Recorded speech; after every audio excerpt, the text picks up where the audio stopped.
Flats అండి. 100 flats అపార్ట్మెంట్స్‌ని వీళ్ళు ఎంత టుగెదర్ యూనిటీ ఉంటారంటే నాకది చాలా నచ్చుతుందనమాట.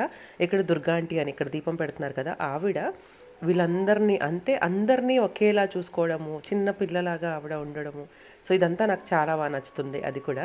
సో, ఆవిడని కూడా మనం అప్రిషియేట్ చేయాలి. ఆ ఏజ్‌లో పీపుల్‌నందరిని ఒక దగ్గర గెట్ టుగెదర్ చేసి, ఇలా కార్యక్రమాలను ముందుకు తీసుకెళ్ళి వాటెవర్ పూజ కానీ, బర్త్‌డేస్ కానీ ప్రతి ఒక్కరు బర్త్‌డే సెలబ్రేట్ చేస్తారు. ఇదంతా మన లైఫ్‌లో ఒక అంటే ఎలా ఉంటుందంటే రిక్రియేషన్ లాగా. నేనైతే చాలా నమ్ముతా. బికాజ్ నా మెంటాలిటీ కూడా అదే కాబట్టి. లేడీస్ బయటకు రావాలి. లేడీస్ కొంచెం రీక్రియేట్ అవ్వాలి. లేడీస్ ఎంజాయ్ చేయాలి. ఎక్కువగా ఉమెన్ పక్షపాతి అంటారు కదా! ఆఫ్‌కోర్స్ నేను అలాగే ఉంటాను. బట్ అలానే జెంట్స్‌కి నేను వ్యతిరేకిని కాదు.